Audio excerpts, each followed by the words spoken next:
Alrighty, welcome back everyone. We just talked about some of the breakout players for 2024 on the offensive side of the ball, and now it's time for another Top 10 Tuesday. And today, we're going to kind of blur the lines. We're going to go into a little bit of March Madness mode here. We're going to talk about the teams that did a great job this year in football and in basketball, made their athletic directors very, very happy. And we're going to start with the Alabama Crimson Tide. I think they are a team that absolutely burst onto the scene in basketball this year. I don't know what just happened there. I apologize. There we are. They are a team that absolutely burst onto the scene a year ago and did a ton of really, really remarkable things in the football and in the basketball space. I think the basketball team is the one that was playing catch up here for a very long time, but they might have just caught up. They obviously were in the mix throughout the entire year in the SEC for basketball, earned a 4 seed in the tournament, and then on the football side of things, although it was not a vintage Alabama year, it was still a very, very good year that got them to the playoff, which is not something a lot of teams can say in this scenario. But let's keep it rolling here. We have another team that I think is just doing incredible things on both sides. In this scenario, the football team's kind of playing catch up to the basketball squad, but the football team is doing a great job. They obviously had an incredible year with Jedd Fisch and Noah Fifita leading the way there.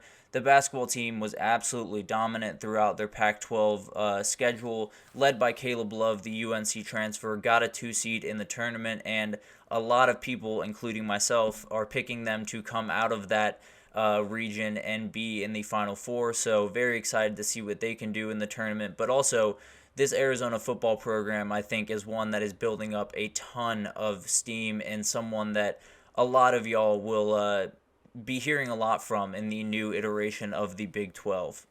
Then let's keep rolling down the list here. At number 3, I do have Texas, another team in football that made their way to the playoff like Alabama. Did get that huge win over Bama early in the year. That obviously helped a lot. For basketball, it was a little bit of an up and down year, kind of in the middle of the pack for the Big 12 for most of the year, but got a 7 seed in the tourney and has been a really, really solid basketball program for a number of years. The Texas athletic department is obviously one of the premier ones across the country, and they're doing just incredible things across most every sport. I think there are definitely some Texas fans that would tell you this basketball season was a failure, but we'll find out this week, I think. Tennessee is at my 4th spot, and this is one where the basketball team might be more talented, might be more successful than the football team, but it's still a football school, I gotta say. Tennessee basketball was one of the most dominant teams in recent history with the SEC. They did incredible things with Dalton Connect leading the way for them. And then in football, kind of an up and down year with Joe Milton. They were definitely expecting a little bit more after a remarkable year with Hendon Hooker the year before, but I think they're still moving in the right direction. I think Josh Heupel has that program where he wants it, and I think Nico Iamaleava coming in obviously helps that a ton. At number 5, I do have Clemson. Clemson basketball had kind of an up and down year in the ACC, found their way into the tournament as a 6 seed, only behind UNC and Duke, so whenever you can find yourself behind only those two in the ACC, you're probably doing pretty well. So I think Clemson is more than happy about where they're at on the basketball side of things. On football, I think they're a little bit less happy. Definitely a down year in 2023, but still won 9 games. And if you're winning 9 games in a down year, you're obviously a remarkable program. So I think Clemson football will be honestly a little bit back to normal this year. I'm not sure quite how far back to normal. I haven't quite gotten too deep into Clemson quite yet, but at the end of the day, I think this is a very, very talented team, and obviously this year in particular did a great job on the hardwood and on the field. Number 6, I got Oregon. Obviously, the football team is kind of leading the way here with Bo Nix, that electric offense. Did miss out on a Pac-12 title, which definitely stings, but the basketball team did not. They got a big-time, kind of taking the world by storm in the Pac-12 tourney to get their bid to win that one, with their big boy Dante kind of leading the way there. Their matchup against South Carolina in the tournament is one that would be really fun on the field as well as on the hardwood. So I think this program, this is an athletic department that is definitely moving in the right direction, especially with football, but basketball gets their fair share every now and then. And Dana Altman, whenever he gets into the tournament, is a very dangerous guy. So Oregon's definitely a team to watch there. North Carolina comes in at 7. Obviously, basketball is North Carolina. That's who they are. I think they are someone that is going to make a ton of strides in football here shortly. Obviously, a fast start to last season, kind of a slow end to the year, but still had a very solid year. It's something that North Carolina fans have become a little bit too accustomed to when it comes to football, when it comes to starting slow and ending the year fast.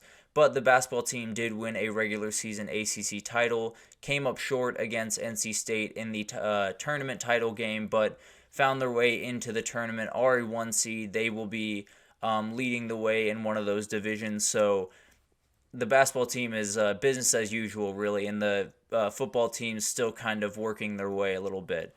Kentucky still on this list. Kentucky basketball, one of the most electric offenses in the entire country this year. Reed Shepherd, Rob Dillingham, tons of guys on that team that are just remarkable to watch. And then Kentucky football, kind of like UNC, had a fast start, kind of a slow finish that started with an absolute beating in Athens, Georgia at the hands of the Bulldogs. But I think they're going to play a lot of really good football going forward, and I think they played a lot of really good football last year. I just think they had a schedule that was an absolute nightmare from start to finish. So I think Kentucky football had honestly a better year than their record indicated. And then Kansas did incredible things on the football field, have started to kind of build things up with Lance Leipold at the helm there. Jalen Daniels, obviously a huge part of that as well. They have been kind of making their way back up to, or not necessarily back up, but up in that football conversation. And then the basketball team, even in a down year, is a 4 seed in the tournament. So kind of like Clemson in football, if you're a 4 seed in the tournament in a bad year, in a quadrant where Kansas could absolutely make a run, I think you would take that 10 times out of 10. So Kansas, obviously a blue blood in basketball, and a team in football that is definitely making quite the rise here recently. South Dakota State is going to round out this list. As we talked about earlier, national champions in the FCS, a remarkable team all throughout the year, totally undefeated, so had to give some respect to those guys. Basketball rolled through the Summit League title, got a big win over Denver University to get to the tournament, and they will play Iowa State in the first round. Definitely a tough matchup for them. Iowa State is on an absolute roll coming off that Big 12 championship, but watch out for the Jackrabbits. I think that's a team that obviously it's a 15-2, but we've seen 15-2s in the past couple of years, so I think it's very possible that South Dakota State is the next team to add their name to that list.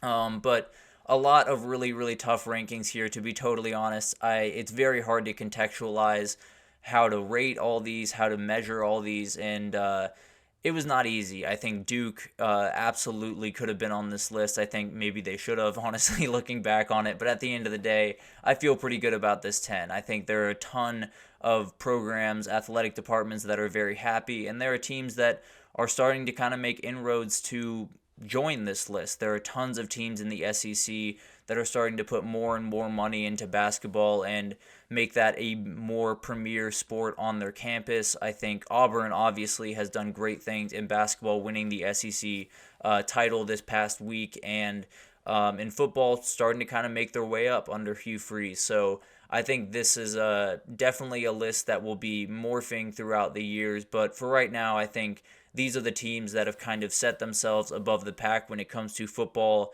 and men's basketball in 2023, 2024. I think there is a ton to watch in this upcoming tournament. And then there's a ton to watch in the 2024 season with all of these football teams. A lot of really interesting talking points.